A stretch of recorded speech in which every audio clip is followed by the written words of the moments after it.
we really want to whet people's appetite really about some of the things to look out for. We need to do some deeper training for those that are receiving children, and that's why it's great. We've got Justin Humphreys here from 318 to come and join the conversation.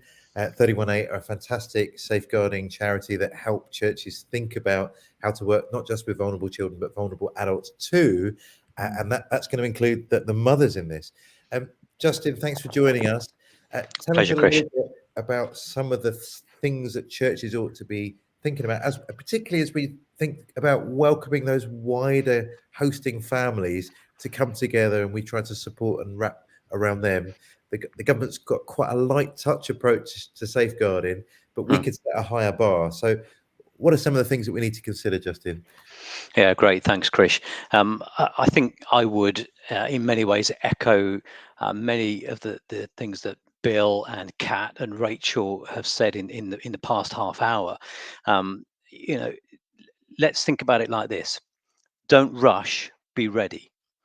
So we have an excellent opportunity at this point in time, before phase 2 is fully revealed, to be thinking, well, what are the opportunities that we might have as individual churches, community groups, to be thinking that through carefully, taking the time to seek out those that we know might be in a position to be on our teams, helping to wrap around those who may already have stepped forward as sponsors.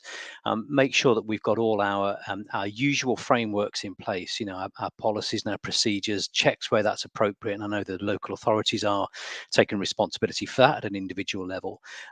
But I think what I would encourage any church or community group to do is make sure you are involving your safeguarding coordinator in the plans that you are making, and involve them from the off. There's nothing worse than getting way down the track and then thinking, oh, actually, did we pay sufficient regard to the safeguarding implications of what we're doing? Bearing in mind, as Bill has already said very well, many of these children and mothers will be coming having experienced extreme trauma. They may well be displaying symptoms of post-traumatic stress disorder already by the time they arrive. And I think we just have to be very careful and sensitive about how we deal with that, and make sure that we're ready. I think one thing that I would say is that for children and young people, but also to a large extent for adults as well, when trauma and harm has been experienced, they will often very carefully choose the people that they disclose to, and that they want to talk to.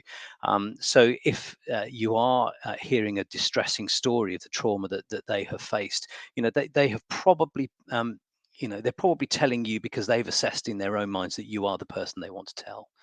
So, I think some of the messages that we give around identifying indicators and symptoms of harm and abuse and trauma are largely transferable.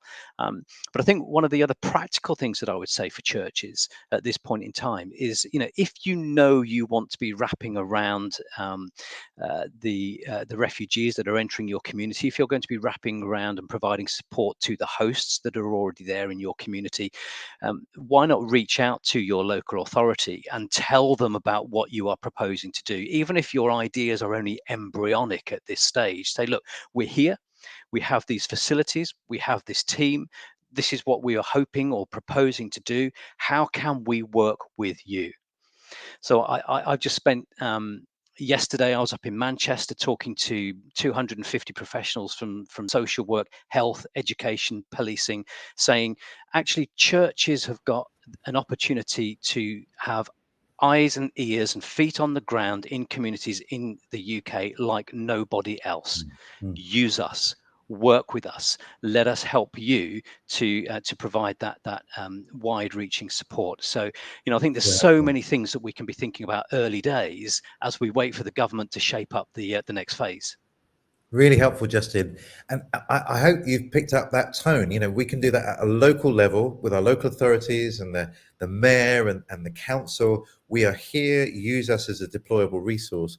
Yeah. And that's really what Sanctuary Foundation has been doing at a national level. We're talking to the decision maker, the policy designers, to say, factor in the church. Because look, we're here at that table, because of what the church has already stepped up to do for Yeah. Afghans in hotels and Hong Yeah. Kongers arriving. So all of this is a wonderful way we can be a little bit like Daniel or Joseph, offering to Pharaoh and Nebuchadnezzar, but we're Yeah. here. We can be a blessing to this nation. Yeah. Even if we don't necessarily politically align with everything that our government or even our local authorities doing, that's Sure. not our job. We're going to be great citizens and neighbours to people in need.